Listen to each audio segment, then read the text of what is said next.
संत तुकाराम महाराज यांचे 11वे वंशज शिरीष महाराज यांनी काल राहत्या घरी आत्महत्या केल्याची धक्कादायक बातमी समोर आली। त्यांच्या आत्महत्येनं राज्यभरातून हळहळ व्यक्त होतीये। मंगळवारी रात्री शिरीष महाराज मोरे जेवण केल्यानंतर आपल्या खोलीत झोपायला गेले होते, पण सकाळी उशीर होऊनही ते खोलीतून बाहेर आले नाहीत। कुटुंबियांनी त्यांना बोलवण्याचा प्रयत्न केला, पण आतून काहीच प्रतिसाद आला नाही। यामुळे कुटुंबियांनी दरवाजा तोडला। कुटुंबियांना शिरीष महाराज यांनी गळफास घेतल्याचं दिसलं।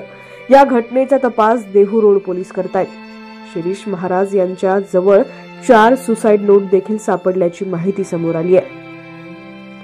बातमी सविस्तर पाहूया। त्याआधी तुम्ही HPN मराठी न्यूज चॅनल पहिल्यांदाच पाहत असाल आणि अजूनही चॅनलला सबस्क्राईब केलं नसेल तर नक्की सबस्क्राईब करा, जेणेकरून आमचे अपडेट्स लवकरात लवकर तुमच्यापर्यंत पोहोचतील। शिरीष महाराज हे संत तुकाराम महाराज यांचे 11वे वंशज आहेत। ते उदरनिर्वाहासाठी प्रवचन आणि कीर्तन करत होते।